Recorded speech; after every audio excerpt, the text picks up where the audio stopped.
शिक्षण सहायक साधन या टीएलएम। तो टीएलएम 3 प्रकार के होते हैं। सबसे पहला है दृश्य, दूसरा है श्रव्य, तीसरा है श्रव्य दृश्य साधन। अब हम दृश्य साधनों को देखेंगे। तो सबसे पहला है श्यामपट्ट, दूसरा बुलेटिन बोर्ड। बुलेटिन बोर्ड को हम लकड़ी का बोर्ड भी कहते हैं।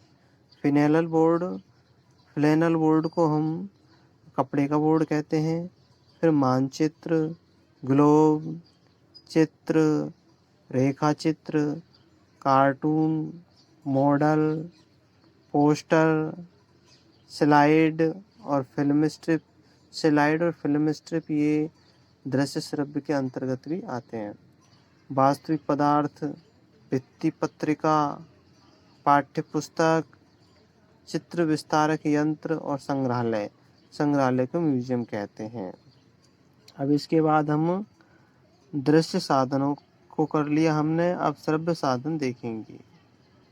श्रव्य साधन के अंतर्गत आते हैं रेडियो, टैप रिकॉर्डर, ग्रामोफोन को हम फीता अभिलेख भी कहते हैं, लिंगवा फोन, सीता वाद्य यंत्र और भाषा प्रयोगशाला।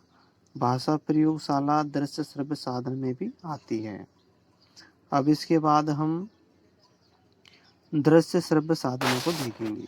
अब हम दृश्य श्रव्य साधनों को देखेंगे। चलचित्र, चलचित्र को फिल्म स्ट्रिप भी कहते हैं। नाटक, कठपुतली, टेलीविज़न, कंप्यूटर, स्मार्टफोन। स्मार्टफोन में जो भी फंक्शन चलते हैं वो सारे आते हैं, जितने भी ऐप्स होते हैं लगभग। भाषा प्रयोगशाला, होलोग्राम, विज्ञान प्रयोगशाला है। विज्ञान प्रयोगशाला पेटियां हैं। और पाठ्यपुस्तक नहीं है, सॉरी, पुस्तकालय है। पुस्तकालय को लाइब्रेरी कहते हैं। ओएचपी है, ओवरहेड प्रोजेक्टर है और स्लाइड प्रोजेक्टर है। साथियों, ये हमारे श्रव्य दृश्य साधन हो गए। साथियों, वीडियो कैसा लगा इसको लाइक करना और चैनल को सब्सक्राइब करना। Thank you.